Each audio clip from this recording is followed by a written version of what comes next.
DMTV Info, votre chaîne d'information en temps réel. La politique, la santé, le sport, les faits de société, la musique, les rumeurs et bien plus encore. Vous découvrirez cela dans notre chaîne DMTV Info.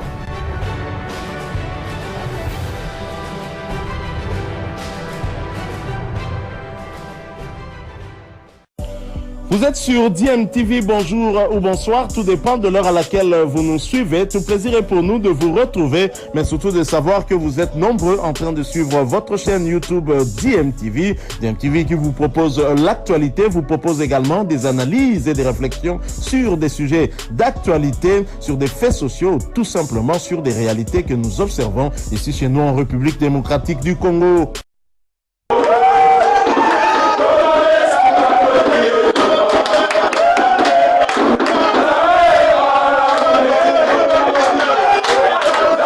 La République démocratique du Congo sera bien représentée en phase de groupe de la Ligue des Champions.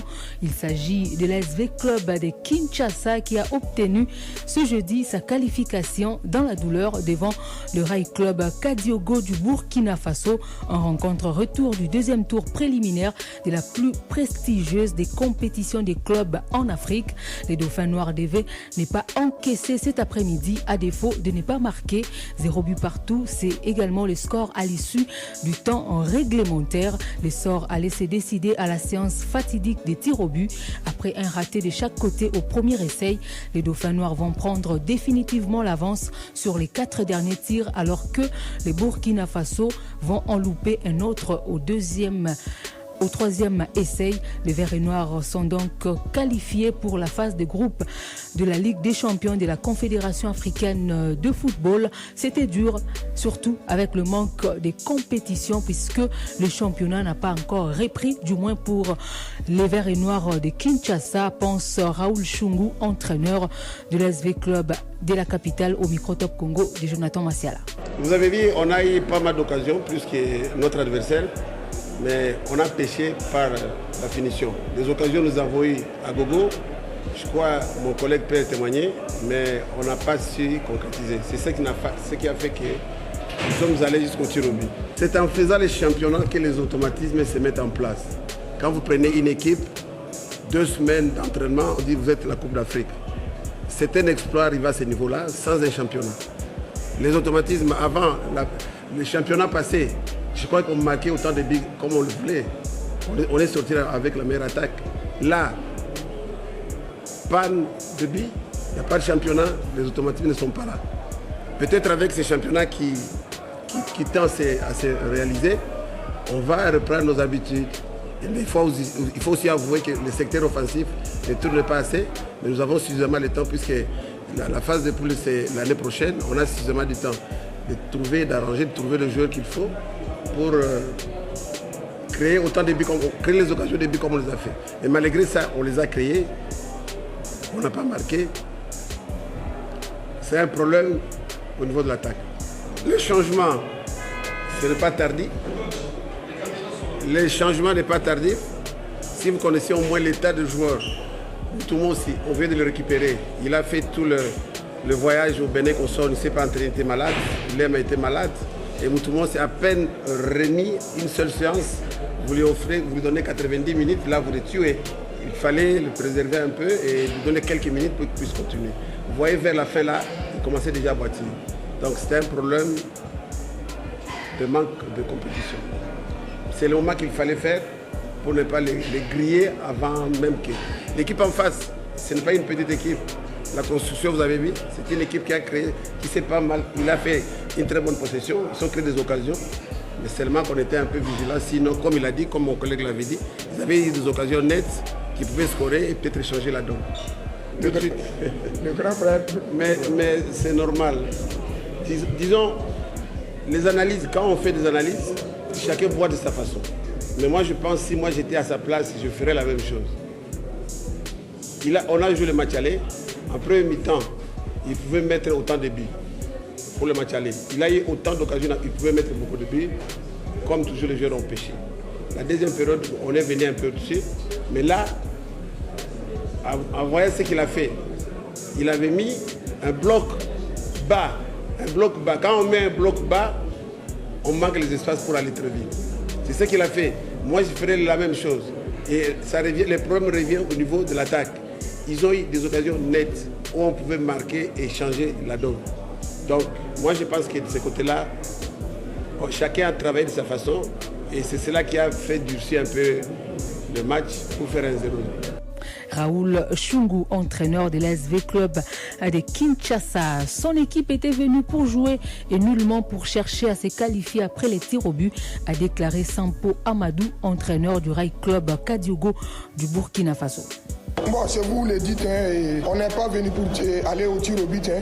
Voilà, ce n'est pas une stratégie qu'on a mis en place. Et du moment où on est venu, quand vous regardez la première occasion, c'est nous, on l'a eu à la deuxième minute. On n'a pas su concrétiser. Et jouer avec un grand club comme le Vita et avec cet engouement, ce n'est pas de se jeter. Donc nous, on attendait les bons moments pour pouvoir les attaquer. Donc quand vous regardez, juste après ça, on a eu la meilleure occasion même de la première mi-temps. Et la jeunesse a pêché à ce niveau.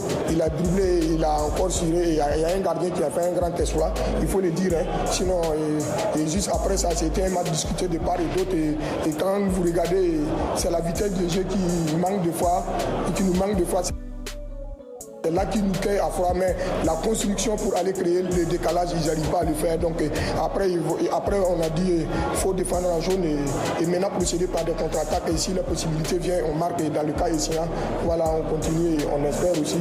Et au tir au but, donc ce n'est pas une stratégie qu'on a mis en place pour venir tirer au tir au but. Sampo Amadou, entraîneur du Rail Club Kadiogo du Burkina Faso. Il est également au micro Top Congo de Jonathan Massiala. Et notez que la formation burkinabé sera le prochain adversaire du football club Saint-Éloi Lupopo au tour de cadrage de la Coupe de la Confédération. La rencontre aller est prévue le mercredi 2 novembre prochain, alors que la rencontre retour se jouera une semaine plus tard, soit le 9 novembre 2022 au stade des Martyrs de la Pentecôte. Justement, en parlant de Lupopo, notez que le club d'Outre-Tunnel a joué son premier match ce jeudi en championnat national. C'était au stade Père Augustin Kikoula de Likasi. Les cheminots ont été accrochés par les kamikazes de la ville cuprifère de la République démocratique du Congo. Un but partout à l'issue du temps réglementaire. Kayokele Ikiki, d'un contre son camp à la 5e minute de la partie, a permis à Lupopo de prendre l'avantage avant que Lukusa Walukusa ne remette les pendules à l'heure. À la 66e minute de la partie, Shadrach Bokaïsaka avait manqué l'occasion de donner la victoire aux cheminots en loupant un penalty dans les arrêts de jeu de la rencontre.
Le championnat national va se poursuivre déjà ce week-end. Le samedi 22 octobre 2022 à 15h30 au stade Tout-Puissant Mazembe, le football club Lubumbashi Sport recevra l'Union sportive Chinkunku Sangabilembi de Kananga le dimanche 23 octobre 2022 au stade Dominique Dur de la ville de Kolwezi.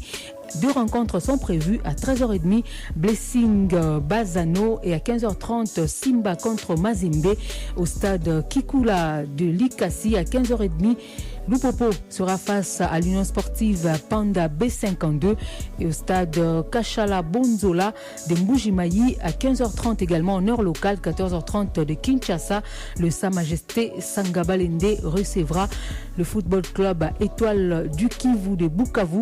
La rencontre Maniema Union d'Ambosco est renvoyée à une date ultérieure. Les Verts et Noirs des Kindu ont donné 5 joueurs à la sélection nationale espoir de la République démocratique du Congo. Après l'entrée en lice des Africains de Lubumbashi, ceux de Kinshasa vont démarrer le championnat national ce lundi 24 octobre 2022 au stade des Martyrs de la Pentecôte. À 15h, le Daring Club Motema Pembe sera face à la jeunesse sportive de Kinshasa et à 17h, V-Club Machera, l'Académie Club Rangers. Une troisième rencontre est prévue ce même lundi au stade des Martyrs. Elle opposera le football club Renaissance du Congo à l'Athletic Club Kouya Sport. Ce sera sous les coups de 13h en heure de Kinshasa.